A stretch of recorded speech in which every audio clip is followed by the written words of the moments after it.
Good morning, little cubs. I hope you're all doing well, and welcome back to Storytime with Mama Bear. Today's story is The Tale of Two Bad Mice by Beatrix Potter.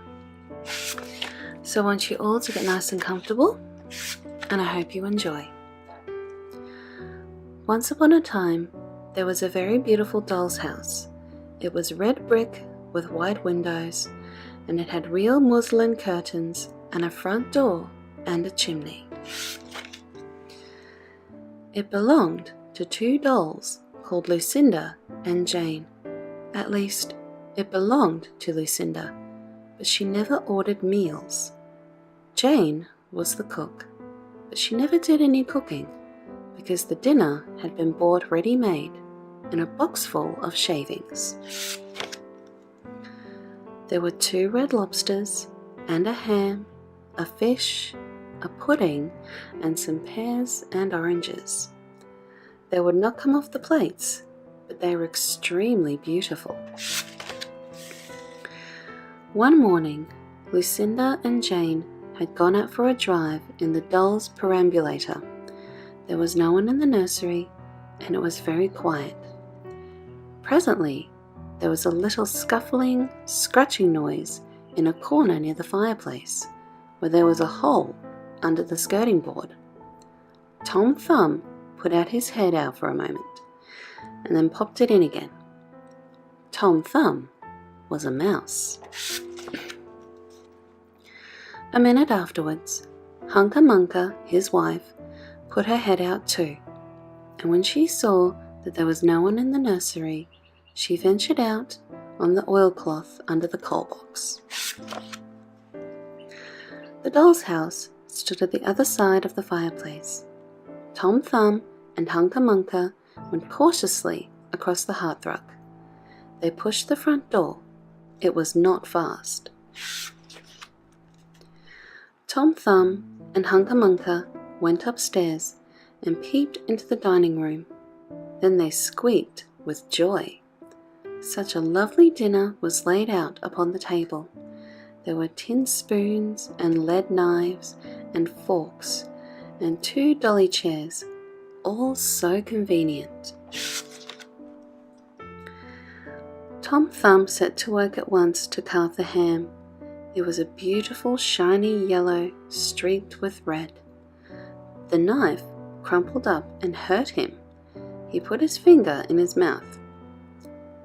"It is not boiled enough. It is hard. You have a try, Hunca Munca."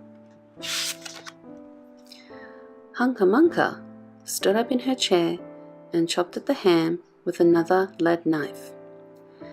"It's as hard as the hams at the cheesemonger's," said Hunca Munca.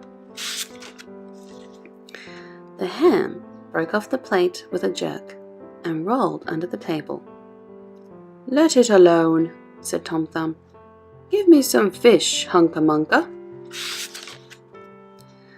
Hunca Munca tried every tin spoon in turn.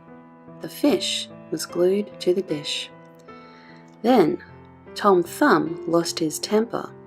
He put the ham in the middle of the floor and hit it with the tongs and with the shovel. Bang, bang, smash, smash. The ham flew all into pieces, for underneath the shiny paint it was made of nothing but plaster. Then there was no end to the rage and disappointment of Tom Thumb and Hunca Munca. They broke up the pudding, the lobsters, the pears, and the oranges. As the fish would not come off of the plate, they put it into the red-hot, crinkly paper fire in the kitchen, but it would not burn either. Tom Thumb went up the kitchen chimney and looked out at the top. There was no soot. While Tom Thumb was up the chimney, Hunca Munca had another disappointment. She found some tiny canisters upon the dresser labelled rice, coffee, sago, but when she turned them upside down, there was nothing inside except red and blue beads. Then those mice set to work to do all the mischief they could, especially Tom Thumb. He took Jane's clothes out of the chest of drawers in her bedroom, and he threw them out of the top floor window. But Hunca Munca had a frugal mind. After pulling half the feathers out of Lucinda's bolster, she remembered that she herself was in want of a feather bed. With Tom Thumb's assistance, she carried the bolster downstairs and across the hearthrug.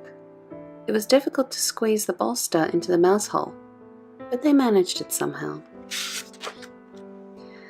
Then Hunca Munca went back and fetched a chair, a bookcase, a bird cage, and several small odds and ends.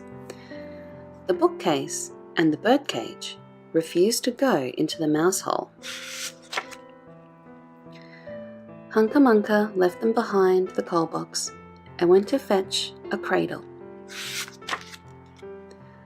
Hunca Munca was just returning with another chair when suddenly there was a noise of talking outside upon the landing. The mice rushed back to their hole and the dolls came into the nursery. What a sight met the eyes of Jane and Lucinda. Lucinda sat upon the upset kitchen stove and stared, and Jane leant against the kitchen dresser and smiled, but neither of them made any remark. The bookcase and the birdcage were rescued from under the coal box, but Hunca Munca has got the cradle and some of Lucinda's clothes. She also has some useful pots and pans and several other things. The little girl that the doll's house belonged to said, "I will get a doll just like a policeman."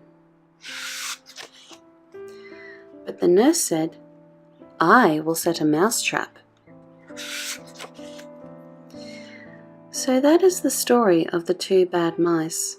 But they were not so very naughty after all, because Tom Thumb paid for everything he broke. He found a crooked sixpence under the hearthrug, and upon Christmas Eve, he and Hunca Munca stuffed it into one of the stockings of Lucinda and Jane. And very early every morning, before anybody is awake, Hunca Munca comes with her dustpan and her broom to sweep the dolly's house. And that is the end of that story. Thank you all so much for listening. I hope you all enjoyed this one. If you like this video, please give it a like. It really helps me out. And don't forget to subscribe for more story time with Mama Bear. Also, be sure to check out my social media networks. The links are in the description below. You can find me on Facebook, Instagram, Twitter, Discord, and SoundCloud. I hope to see you all there. Thank you so much again for listening, and until next time, little cubs, sweet dreams.